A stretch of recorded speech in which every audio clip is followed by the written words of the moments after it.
ഞാൻ ആ ബിസിനസ് ചെയ്യുന്ന ഒരു വഴി എനിക്ക് അറിയില്ലായിരുന്നു. അപ്പം നമ്മുടെ ഒരു ആറ്റിറ്റ്യൂഡ് എന്ന് പറയുന്നത് നമ്മൾ ചെയ്തു കൊടുക്കുന്ന ആളുകൾ കാശ് തരുന്നു എന്നുള്ള, പിന്നെ നമ്മളത് ജോലി ചെയ്ത സമയത്ത് നമ്മുടെ ഈ കുറച്ച് പൈസയൊക്കെ ഉണ്ടല്ലോ. അപ്പോൾ ആദ്യമൊക്കെ ഒരു ഹണിമൂൺ പീരീഡ്, ബിസിനസ്സിൻ്റെ ഹണിമൂൺ പീരീഡ് വളരെ ഭംഗിയായിട്ട് പോയി. പക്ഷെ കുറച്ച് നാൾക്ക് ശേഷം നമുക്ക് മനസ്സിലായി ഇതൊന്നുമല്ല ബിസിനസ്. ടെക്നിക്കൽ പേഴ്സണിൽ നിന്ന് വന്നിട്ട് ഒരാളോടൊരു ബിസിനസ്സിൻ്റെ ഒരു പ്രൈസ് പറയാനോ അല്ലെങ്കിൽ ഒരു നെഗോഷിയേറ്റ് ചെയ്യാനോ, ഒന്നാമത്തെ കാര്യം നെസസിറ്റിയാണ്. സെക്കൻഡ് തിങ് എന്ന് പറഞ്ഞാൽ അറിവില്ലായ്മ. അപ്പം നമ്മൾ ഒരാളൊരു കസ്റ്റമൈസേഷൻ പറയുമ്പോൾ അതിൻ്റെ പ്രൈസ് വാങ്ങണമെന്നോ ഇതൊന്നും എനിക്കറിയില്ല. എന്നെ സംബന്ധിച്ചിടത്തോളം എപ്പോഴും ഒരു ചെയ്തുകൊണ്ടേയിരിക്കുക, പൈസ കിട്ടും.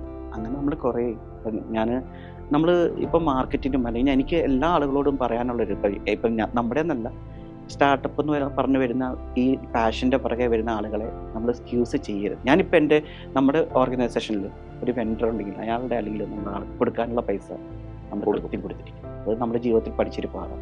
നമ്മൾ ഒരുപാട് അത് എക്സ്പീരിയൻസ് ചെയ്തു.